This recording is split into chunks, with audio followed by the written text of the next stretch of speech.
Antarktika, resmi haritalarda ve okul kitaplarında sadece beyaz bir sessizlik olarak tasvir edilir. 3 kilometre kalınlığında buzla kaplı, ortalama sıcaklığın 80 dereceye düştüğü, yalnız bilimsel araştırmalara ve sulha adanmış bir kıta. Bu öykü kulağa çok huzurlu ve mantıklı geliyor. Ancak gerçek şu ki, bu buz maskesinin altında 15 milyon yıldır güneş ışığı görmemiş karanlıklarda modern fizik yasalarını sarsan anomaliler gizli. Antarktika, insanlığa 20. yüzyılda anlatılmış en büyük asılsız olabilir. Nükleer tabanca yarışının en kızgın olduğu dönemde, birbirine düşman olan süper güçlerin bir masa etrafına oturup bu kıtayı karantina altına alan bir Antak kalma imzalamasının ardında yatan gerçek neydi? Bu bir koruma alanı değil, aslına bakarsak insanlığın açmaya korkmuş olduğu bir Pandora'nın kutusudur. Araştırmamız dünyadan 400 kilometre yukarıda NASA'nın GRACE, Gravity Recovery and Climate Experiment uydularıyla başlıyor. 2006 yılında Tom ve Jerry Takma adlı bu iki ikiz uydu, dünyanın yerçekimi haritasını çıkarmakla göreve getirildi. Uydular Doğu Antarktika'daki Wilkes toprakları üzerinden geçerken yerçekimi verilerinde inanılmaz bir sapma tespit ettiler.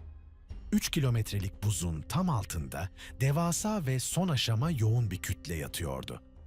Bu yapının boyutları dehşet vericiydi. 320 kilometre çapında bir anomali ve bunun tam merkezinde 50 kilometre genişliğinde muhteşem bir dairesel çekirdek.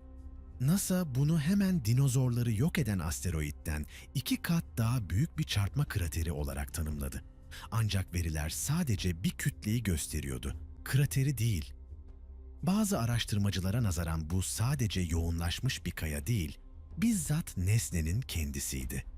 Çeyrek milyar yıl önce bir şey dünyanın kabuğunu delmiş ve buzun altına gömülmüştü. Onlarca senedir Wilkes topraklarında buzun delinmesine izin verilmemesi, bu nesnenin sadece bir kaya olmadığını düşündüren en büyük kanıttır. Antarktika üzerindeki esrarlı sis perdesi, Ogrinli Dünya Savaşı'nın hemen öncesine 1938 yılına kadar uzanır. Nazi Almanyası, teknolojik üstünlük ve mistisizm takıntısıyla Antarktika'ya yeni Swabia adını verdikleri gizli saklı bir sefer düzenledi. Schwabenland gemisi, üzerindeki buğu katapultlarıyla 10 tonluk uçakları buzulların üzerine fırlatıyordu.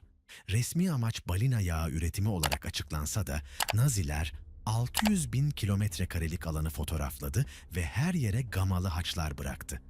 Bu bulgu esnasında Schirmacher Oası adı verilen, buzdan tamamen arınmış ve çevreye nazaran 15 derece daha sıcak göllerle dolu bir bölge buldular. Savaş bittikten sonra elit Nazi birliklerinin ve mucize tabanca teknolojilerinin denizaltılarla bu sıcak mağaralara çekildiği, 211. Üst isminde gizli bir karargah kurdukları iddia edildi. 1945 yılının Temmuz ve Ağustos aylarında savaşın bitişinden aylar sonra Arjantin'e teslim olan U-500 ve U-977 tipi Alman denizaltıları bu iddiaları körükledi. Bu denizaltıların seyir defterleri boştu ve çalışanları sessiz kalmayı tercih etmişti. Müttefik kuvvetler, Nazilerin Antarktika'da bir şeyler bulduğuna hakikaten inanmış olmalılar ki, 1946 yılında ABD, tarihinin en büyük askeri filosunu Antarktika'ya gönderdi.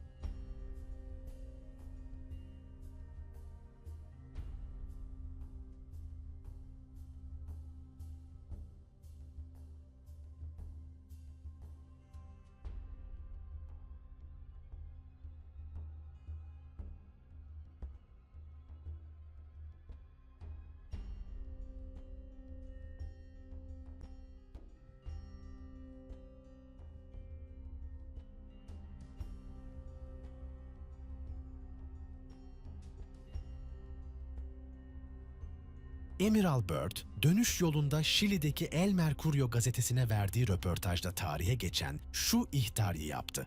ABD bir kutuptan diğerine inanılmaz hızlarla uçabilen hava enstrümanlarına karşı savunma önlemleri almalıdır. Byrd'ün bahsettiği hava düşmanı kimdi? Operasyona dair gizli saklı raporlarda ABD filosunun buzun altından çıkan ve uçakları saniyeler içinde yok eden tanımlanamayan nesnelerle harptığına dair ifadeler yer alıyordu.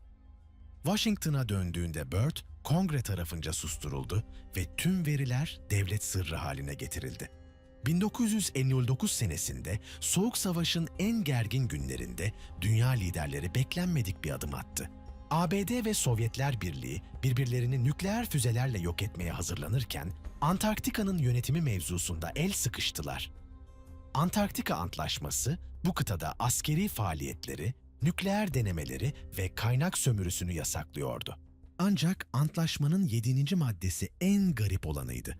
Herhangi bir ülke, bir ötekinin istasyonuna önceden haber vermeksizin tam teçhizatlı müfettişler gönderebilirdi. Bu bir ortaklaşa iş değil, karşılıklı bir paranoyanın kanunlaşmış haliydi. Devletler birbirlerinden değil, orada keşfedilen bir şeyden korkuyorlardı. Antlaşma aslına bakarsak bir barış anahtarı değil, kıtanın üzerine asılmış devasa bir kilitti. Kimsenin tek başına kontrol edemeyeceği kadar tehlikeli bir şey, ortak bir sessizlik yemini ile buz altına gömüldü. 1957'de Rusların inşa ettiği Vostok istasyonunun tam 4 kilometre altında devasa bir tatlı su gölü keşfedildi. Vostok Gölü 15 milyon senedir atmosferden ve güneş ışığından tamamen izole kalmıştı. Rus bilim insanoğlu onlarca yıl süresince bu göle ulaşmak için buzu deldiler. Uluslararası topluluk ise sürekli kirlenme riski bahanesiyle bu çalışmayı durdurmaya çalıştı. Sadece asıl tehlike gölün kirlenmesi değil, gölün içindeki bir şeyin dış dünyayı kirletmesi miydi? 2012 yılında göle ulaşıldığında alınan örneklerde, Dünya Genetik Bankası'nda karşılığı olmayan 300-500'den fazla benzersiz DNA dizisi bulundu. Bunlar bir tek bakteri değil, karmaşık organizmalardı. Evrimin tamamen farklı bir yol izlediği bu süre kapsülü açıldığında Rus bilim heyeti aniden sessizliğe büründü, finansman kesildi ve proje mühürlendi. Antarktika'nın yalnız bir buz kütlesi değil, içinde ne işe yaradığını bilmediğimiz devasa bir petri kabı olduğu gerçeği bir defa daha gizlendi. Günümüzde gizemler bitmiş değil, aksine teknoloji geliştikçe daha da tuhaflaşıyor. ANITA, Antarctic Impulsive Transient Antenna adında olan bir balon deneyi, uzaydan gelen nötrino parçacıklarını yakalamakla görevliydi. Sadece 2016 ve 2018'de ANITA olanaksız bir şey kaydetti. Yüksek enerjili nötrino parçacıkları semanden gelmiyor, buzun altından dışarı fırlıyordu. Fizik kurallarına göre bu kadar yüksek enerjili bir parçacığın dünyanın çekirdeğini geçip Antarktika'dan çıkması mümkün değildir. Bu durumun tek bir açıklaması olabilir. Antarktika'nın derinliklerinde bilim dünyasının henüz tanımadığı devasa bir enerji kaynağı yahut parçacık üretici bulunuyor. Kim bilir Wilkes topraklarındaki o devasa kütle 250 milyon yıl sonrasında hala bir yerlere sinyal gönderiyor. Bugün Antarktika turistlere açık gibi görünse de bu koca bir illüzyondur. İnsanlar sadece önceden belirlenmiş ufak rotalarda gezdirilirken kıtanın %99'u özel koruma alanı adı altında ne olursa olsun yasaktır. Resmi gerekçe penguenleri ve yosunları korumaktır. Sadece binlerce asker ve bilim insanının bir yosun türü için kıtayı karantinaya almış olduğuna inanmak oldukça güçtür. Sadece bir problem var. Antarktika'nın buz kalkanı tarihte görülmemiş bir hızla eriyor. 1959'da atılan imzalar insanları durdurabilir fakat iklim değişikliğini durduramaz.